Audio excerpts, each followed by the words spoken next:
we tend to overcomplicate it.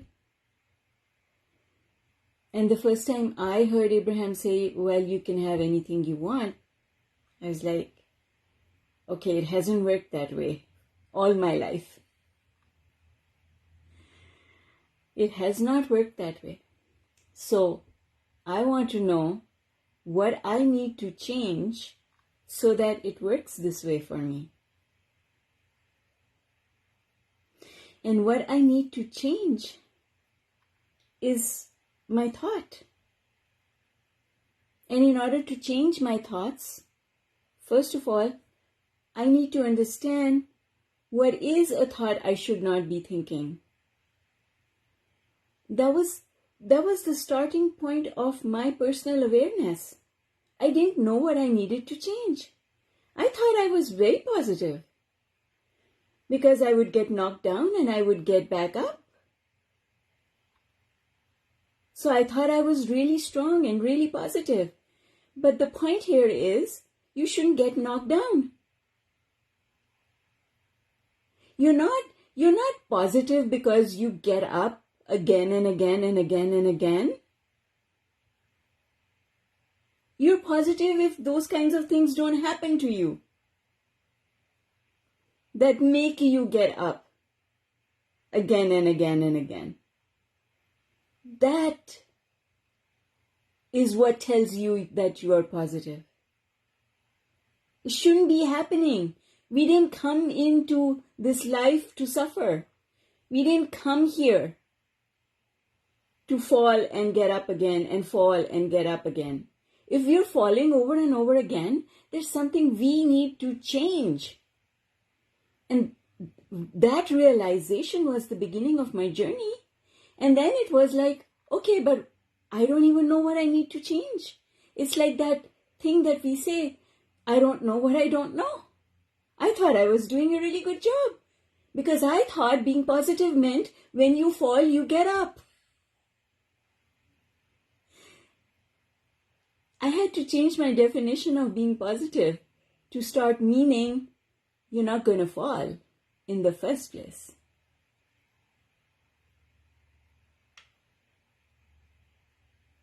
To me, that was a massive change because I had spent my life falling down, getting back up, falling down, getting back up. So many things. Like I could sit here and tell you story upon story upon story upon story of how many things always went wrong. And so I didn't know what needed to be changed. I had to figure that out. How do I find out what I'm doing wrong? And when I figured it out, I wrote the book Heart and Mind Alignment.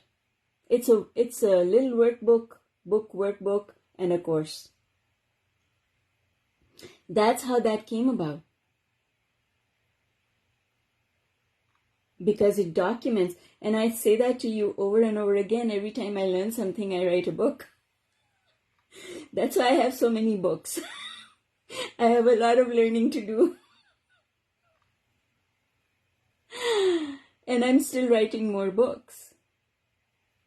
Right? So the learning is a continuing process. But there's a process to figuring out what you're doing wrong. Because you don't know it. You can't see it. If you knew it and you could see it, you would have changed it already. You wouldn't be here. You wouldn't need me. I wouldn't need Abraham. The problem is we can't see what needs changing. And so the very first thing in the 6 stages of mastery is that awareness that something needs to change. And then the second stage is, how do I figure out what needs to change?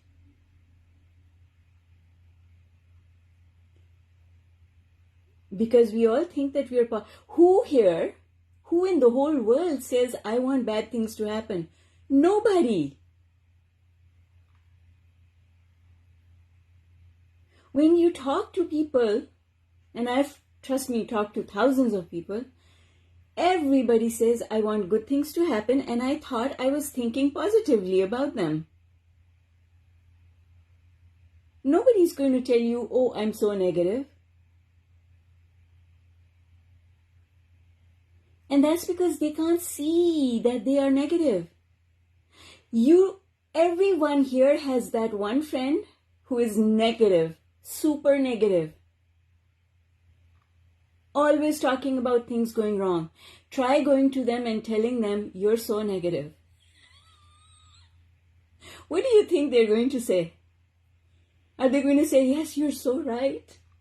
I know I'm so negative. No, they're not. They're going to say, how dare you? I'm positive. I'm strong. I get beat down and then I get back up. What do you mean I'm negative? I've been through so much shit in my life. So much crap has come my way and I'm still here standing. That means I'm positive. No, sweetheart, you have it all wrong. This shit should never have happened. Because if you were positive, there would have been no crap in your life. Isn't that something interesting to realize? And once you realize that, that's when the journey starts. That's when it's like, okay, now tell me, I understand I must have been negative because my life is telling me that. Those people, this was me. I own it. This was me. That is a very bad person. Very no kindness in them. They lie, they cheat. No integrity. How come they're doing so well?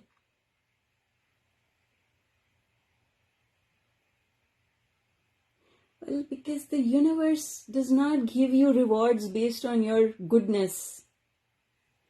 The universe rewards alignment. Alignment, alignment, alignment. Reward is not even the right word to use because you are always worthy. So it's not a reward for being good. It's just a matching mechanism. The things that come into your life are an exact match to what you're sending out. So I guess I must not be sending out the right vibration.